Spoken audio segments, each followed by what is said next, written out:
Hello guys, আপনারা সবাই কেমন আছেন? আশা করি ভালো আছেন। এদিকে আমি আপনাদের মাঝে দুই একটা কথা তুলে ধরবো, কিন্তু ভালো লাগলে ফলো দিবেন, লাইক করবেন, শেয়ার করে সবাইকে ছড়িয়ে দিবেন।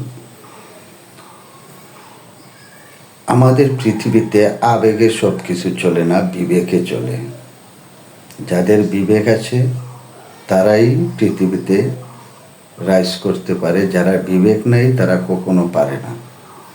বিবেক মানুষের অনেক কিছু করতে পারে, আবেগে মানুষকে ধ্বংস করে নেয়। আবেগ দিয়ে চলাটা সঠিক না, বিবেক দিয়ে চলাটাই সঠিক আমার মনে হয়। কিন্তু কেউ, আমার দুঃখের একটা কথা বলতেছি, দুঃখ লাগে মানুষকে যে মানুষে অবহেলা করে, ঘৃণা করে মানুষ হিসাবে, সেটা আমার কাছে অনেক কষ্ট লাগে। মানুষকে সম্মান করবেন, রেসপেক্ট দিবেন, সবাইকে সব কিছু করবেন, বিবেক দিয়ে চলবেন। বিবেক থাকলে মানুষের অনেক সম্মান পায়, রেসপেক্ট পায়। কিন্তু আবেগ দিয়ে চললে রেসপেক্ট পাবেন না, সম্মানও পাবেন না। সেটাই ছিল আমার কথা। ভালো থাকেন, সুস্থ থাকেন।